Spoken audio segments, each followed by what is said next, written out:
This was the last mill building in Dotton. It was knocked down in the 1960s.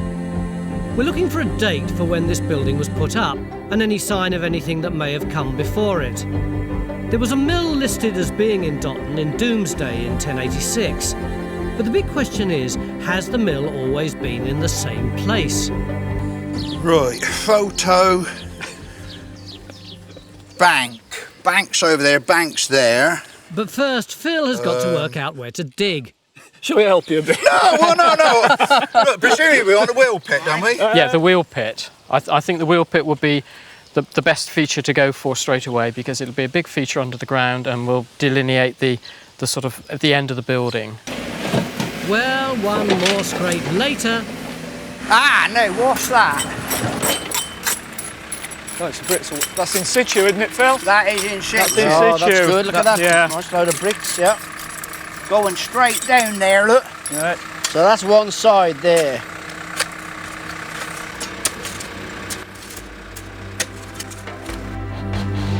This is Dotton. Here's the River Otter. This is the road that crosses the river. And the mill, where Phil is here. Just here, water's diverted from the river to the mill along a channel called a leat. In the field across the road from the mill site, we can see remnants of where the leat might be along the base of the slope.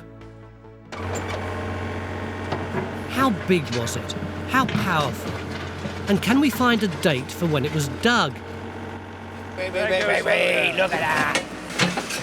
In Phil's trench, we're coming across lots of bricks. And there's also a lot of metalwork that Phil doesn't recognise. Martin, we got another of these pieces. What are That's they? good, Phil. That's some reinforcing, I think, from the water wheel, where one of the arms, one of the spokes, joined the rim of the wheel, and it was all bolted together. Yeah, I mean, look, we've actually got the wood preserved, sort of just stuck against the iron there, and right the way through here. This is all just wood as well. We're getting so many of these, but the other thing we're getting are these things here. What are they? Well, again, that looks like a reinforcing plate. You see, it's got a curve to it. Yeah, we've been looking at that. Which I should think is the outside diameter of the water wheel, and is holding together the wooden rims that come round to make a ring, a continuous ring, and this is where they're joined together. They're bolted together with these iron plates. So we have actually got the water wheel. End of day one and we're halfway to Doomsday. The leat looked like this.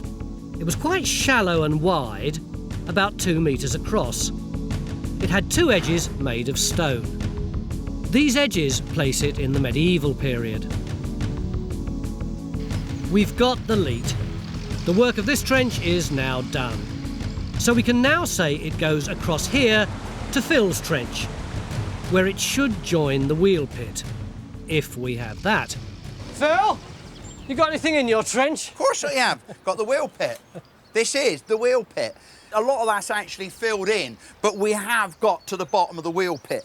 And look at this. This brick wall is actually made out of recent bricks. They're frogged. Look, there's the imprint of the frogs. Yeah.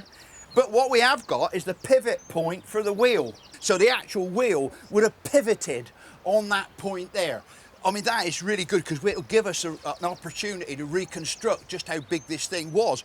So this whole thing here, that is all the wheel pit? That is the wheel pit. That's a hell of a size wheel, isn't it? Well, that's right. But you see, what we want to do is if we can get over there, that wall is a totally different build to this. I reckon that wall's a lot earlier. What we've got to do is get over there and have a look at it.